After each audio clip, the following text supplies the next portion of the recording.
लीला ही करते थे मुंबई में रह करके। अच्छा, आपके पति रासलीला करते थे और आप? अब मैं तो घर में बैठी उनके झाड़ू पोछा करती थी, उनकी माँ का, उनके पिताजी का पाँव दबा। आपके पति दूसरी शादी कर लिए हैं, उनसे भी बच्चे होंगे, आपसे भी बच्चे हैं, तो कैसे मैनेज करोगी आप? तो मुझे उसमें क्या मैनेज करना है? मैनेज तो उसे करना है ना जिसके पास इतनी क्षमता थी कि अभी एक बीवी को हम तलाक डाइवोर्स नहीं दिए हैं और दूसरी शादी हम कर लिए, तो ये क्षमता उसके अंदर होनी चाहिए। मेरे अंदर क्या है, वो समझ लीजिए। वो इतना घटिया इंसान था कि गांव की लड़कियों को भी, मैं पहुंचने के बाद मुझे पता चला, पास पड़ोस के लोग बता रहे थे। और एक भाभी, उनकी जो बड़ी वाली मेरी जेठान है, जब मैं उनको ऑफर नहीं दी तो उसके चक्कर में मतलब कुछ दिन क्वारंटाइन में रहे, कुछ ईयर्स। जब घर वाले ज़्यादा परेशान हो गए, जेठ जी खुद सामने से देख लिए थे, पोखरा में कूद कर जान देने जा रहे थे, रो रहे थे बैठ करके, तब उनका मजबूरी में खोज खास करके लड़की से शादी करा दिया। नमस्कार, इस समय हमारी मौजूदगी जनपद वाराणसी में है और वाराणसी की एक कहानी, एक स्टोरी आपके सामने कुछ ही दिन पहले पहुंचाया था। ये हमारे फ्रेम में देख सकते हो, इनका नाम है निशी।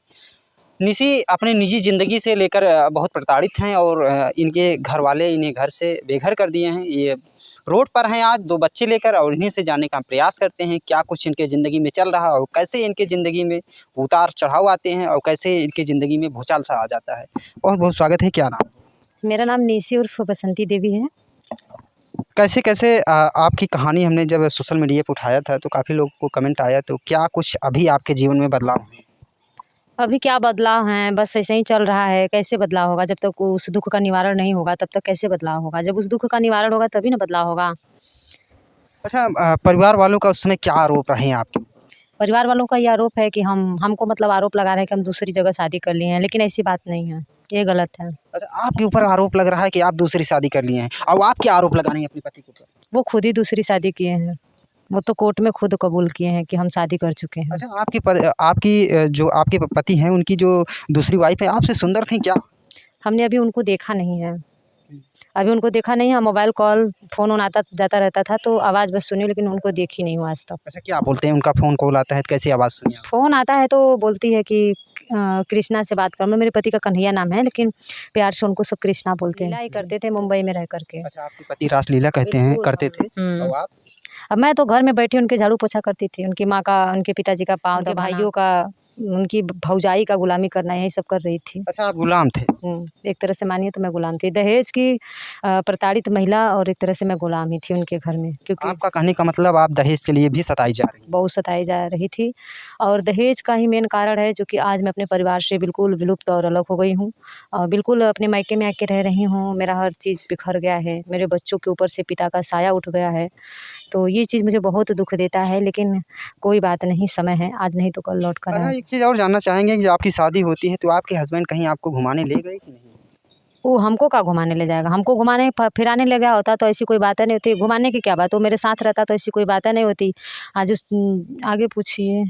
अच्छा, आगे पूछने क्या, अगर घूमने आप जाती उनके साथ, क्या उस समय आप दोनों में बैठ रही थी अच्छी खासी, कुछ मनमुटाव शादी से ही? देखिए, कुछ ऐसा होता है, मैं कैमरे के भैया के न्यूज़ पर मैं बोल रही हूँ कि कुछ ऐसी बातें भी फैमिली में होती हैं, क्योंकि मैं परिवार से गुज़री हुई हूँ। उस परिवार में रह कर के मैंने ये दुःख, ये सफ़र तय किया है कि जो मेरी माताएँ-बहनें हैं जो कि प्रताड़ित होती हैं ससुराल में, कुछ ख़ास करके घर वाले हस्बैंड को इस तरीके से भड़काएँगे, उनके पतियों को, जैसे मेरे पति को घर वाले भड़का रहे थे बराबर। तो अगर घर वालों की बात को मानते हैं, मैंने ये नहीं कह रही हूँ कि माता-पिता जन्म दिए तो उनकी बात मत मानो। आज मैं आ गई हूँ तो मेरी बात मानो, मुझे लेकर चलो, ये सब गलत बात है। मैं इस चीज़ को भी नहीं मानती हूँ। मैं ये कहती हूँ कि घर का भी सुनिए, हमारा भी सुनिए, दोनों तरफ से सुनिए, जो आपको सही लगे वो करिए। लेकिन मेरा पति क्या करता था, घर वाले जो कान में उसके फूँक देते थे वहीं उसी पर चलता था। मतलब कि बहुत ही कहा गया है, मुझे मेरे मेरे मन की एक भी बात वो मेरे ससुराल में कभी नहीं सुनी गई। अच्छा, निशी जी, जैसा कि आपका मामला अभी कहाँ चल रहा है? मेरा मामला न्यायालय में चल रहा है, वाराणसी न्यायालय में।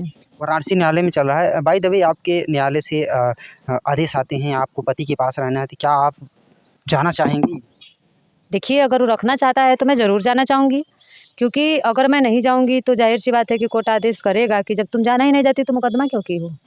अगर उनको रखने की क्षमता है मुझे, मेरा खर्चा, मेरे बच्चों का खर्चा, एक शादी वो ऑलरेडी करके उसको लेके निर्वाहन कर रहे हैं। यही चीज़ हम कहने वाले थे कि आपके पति दूसरी शादी कर लिए हैं, उनसे भी बच्चे होंगे, आपसे भी बच्चे हैं, तो कैसे मैनेज करोगी आप? तो मुझे उसमें क्या मैनेज करना है?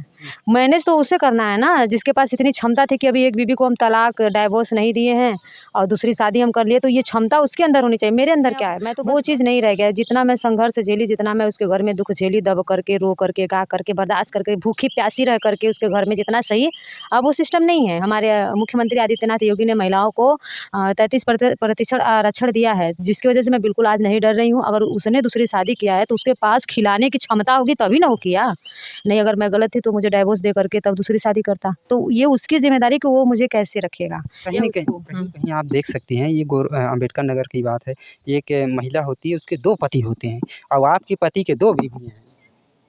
हाँ, एक महिला के 2 पति होते हैं, मैंने ये न्यूज़ तो सुना नहीं है, लेकिन अगर ऐसी बात है तब तो क्या बताऊँ इस पर मैं क्या ही बोलूँ, ये घोर कलयुग चल रहा है। इस पे दुनिया की जितने भी तमाम खबरें आप सब हम पब्लिक को दिखाते हैं, हम लोगों को देखने को मिलता है, जितने भी आप लोग न्यूज़ चैनल वाले भैया लोग हैं, सबको धन्यवाद बोलते हैं, क्योंकि आज न्यूज़ चैनल नहीं होता, तो तरह-तरह की खबरें हम लोगों के बीच में नहीं आती, हम लोग जान नहीं पाते कि ऑल इंडिया क्या हो रहा है, मतलब दुनिया में क्या हो रहा है। अच्छा निशी जी, अभी ये आपकी निजी ज़िंदगी थी और निजी ज़िंदगी में आप अभी कठिनाइयों का सामना कर रही हैं, तो कैसे अपने 2 बच्चों का पालन-पोषण क्या कुछ ज़रिया बना रही हैं आप?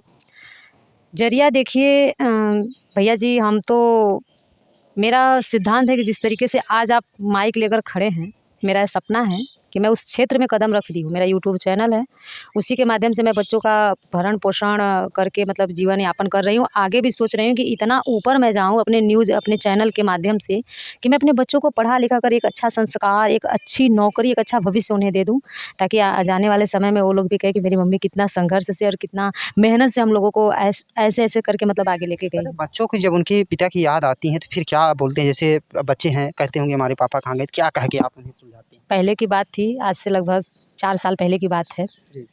3 साल। 2 साल तक बच्चों ने अपने पिता को नहीं बोला। हुँ। वो लोग बराबर कहते थे, बिल्कुल अनजान थे, मम्मी पापा कब आएँगे? मम्मी पापा कब आएँगे? दूसरे के पापा को देखते थे, मतलब दूसरे के लड़के के पापा को देखते थे, बातचीत करते थे, ये लोग भावुक हो जाते थे, रोने लगते थे, मम्मी पापा कब आएँगे? उस वक़्त मैं अपने बच्चों के दिमाग में ये सारी बातें नहीं डाली कि मेरे पति मुझे छोड़ चुके हैं, वो दूसरी शादी कर लिए हैं, दूसरी महिला के साथ रहे, ये सब नहीं डाली, क्योंकि मेरे बच्चे के ऊपर बुरा इफ़ेक्ट पड़ता। उसी समय से वो मतलब वो दूसरा दिमाग उसका घूमने लगता है। लेकिन आज मेरे बच्चे काफ़ी समझदार हो गए हैं, तो वो लोग देख रहे हैं कि हमारा छोटी सी चड्डी से लेकर के, बनियान से लेकर के, चॉकलेट से लेकर के हर चीज़ मम्मी कर रही हैं, तो वो लोग मुझे ही मम्मी और मुझे ही पापा मानते हैं। बोलते हैं कि मम्मी जब आप मारती हो ना, तो आप में पापा नज़र आते हैं, और जब आप प्यार करती हो, तो आप में मम्मी नज़र आती हैं। आप ही मेरे मम्मी और आप ही मेरे पापा हैं। जब बोलती हूँ कि मेरे पति का मतलब बोलती अपने पापा के पास जाओगे, कोर्ट में आते हैं, चलो तुमको भिजवा देते हैं, तुम लोग चले जाओ अपने पापा के साथ। साथ तो कहता है नहीं, उसके साथ हम नहीं जाएँगे, दोनों लोग कहते हैं। अच्छा निशी जी, इतने दिन हो गए आप दोनों के बिछड़ने का समय भी काफ़ी अरसा हो गया। क्या उस बीच में आपके हस्बैंड ने अपने बच्चों को ये हाल-चाल जानने के लिए आपके पास फ़ोन किया कि हमारे बच्चे कैसे हैं? हमें बच्चों से बात करनी है। क्या ऐसा कोई मामला आया? देखिए, ऐसा मामला एक बार आया था, जब हम लोग बिछड़े तो एक बार कोर्ट में हम लोगों की मुलाकात हुई, तो उस दौरान मैं बच्चों को लेकर गई थी बस क्या में। कुछ बातें हुई? बातें नहीं हो पाई, बस वो मेरे बच्चों को देखकर मैं ऐसे ही बस उसको छोटे वाले को अपने बड़े वाले को मार दी, दोनों लड़ रहे थे। वो भावुक होकर खड़ा हो गया, उसकी चाहत हुई कि मैं दौड़कर चला जाऊँ। लेकिन जो मेरा देवर है, मैंने हालाँकि पहले वीडियो में बताया कि वो पहले मुझे बहुत प्रताड़ित करता था, वो नेचर का गंदा था, एक हाँ, नंबर ये था। भी आप बताई हैं कि आपका हाँ, देवर हिरण आपको था वो, समझ लीजिए। वो इतना घटिया इंसान था कि गाँव की लड़कियों को भी मैं पहुँचने के बाद मुझे पता चला, पास-पड़ोस के लोग बता रहे थे, और एक भाभी उनकी जो बड़ी वाली मेरी जेठान है, जब मैं उनको ऑफ़र नहीं दी तो उसके चक्कर में मतलब कुछ दिन क्वारंटाइन में रहे, कुछ ईयर्स। जब घर वाले ज़्यादा परेशान हो गए, जेठ जी खुद सामने से देख लिए थे, पोखरा में कूद कर जान देने जा रहे थे, रो रहे थे बैठ करके, तब उनका मजबूरी में खोज-खाज करके लड़की से शादी करा दिया। वो बहुत दुष्ट है, वो उनका हाथ पकड़ लिया मेरे हस्बैंड का, उसको जाने नहीं दिया बच्चों के पास। मैं बस में से देखिए सारा कलाकारी मैं देख रही थी। मैं अपने आप को आज रोक रही हूँ, क्योंकि आज मेरे लिए बहुत खुशी का दिन है, मैं रोना नहीं चाहती हूँ।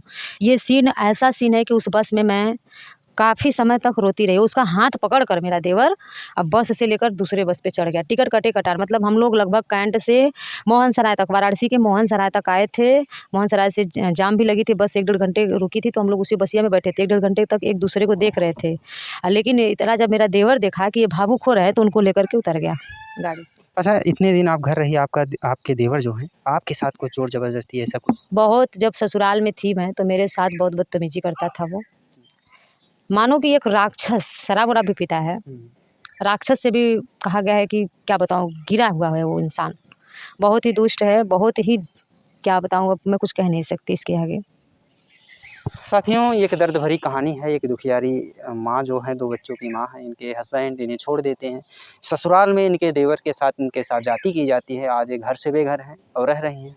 मामला न्यायालय में है। न्यायालय का क्या कुछ निष्कर्ष निकलता है, कब फैसले आते हैं और ये अपने बच्चों के साथ अपना फिर से नए जीवन की शुरुआत कर सकती हैं और करना भी चाहिए, क्योंकि नारी अबला नहीं सकती है, कहा भी गया है। और नारी के लिए कोई छोटा नहीं, आज नारी ऊँचाई चाँद तक पहुँच चुकी हैं। तो हालाँकि यह नारी अपनी शक्ति अपने बच्चों को पालने के लिए छोटा-सा यूट्यूब चैनल का ज़रिया बनाई है और हम चाहते हैं आप इनके चैनल पे जाएँ और ढेर सारा प्यार, आशीर्वाद दें। इनके चैनल का नाम है निशी डेली लाइफ। इस पर जाके आप अपना ढेर सारा प्यार दीजिए। मिलते हैं नेक्स्ट खबर, नेक्स्ट वीडियो के साथ। तब तक के लिए लेते हैं आपसे इजाज़त। जय हिंद, जय भारत।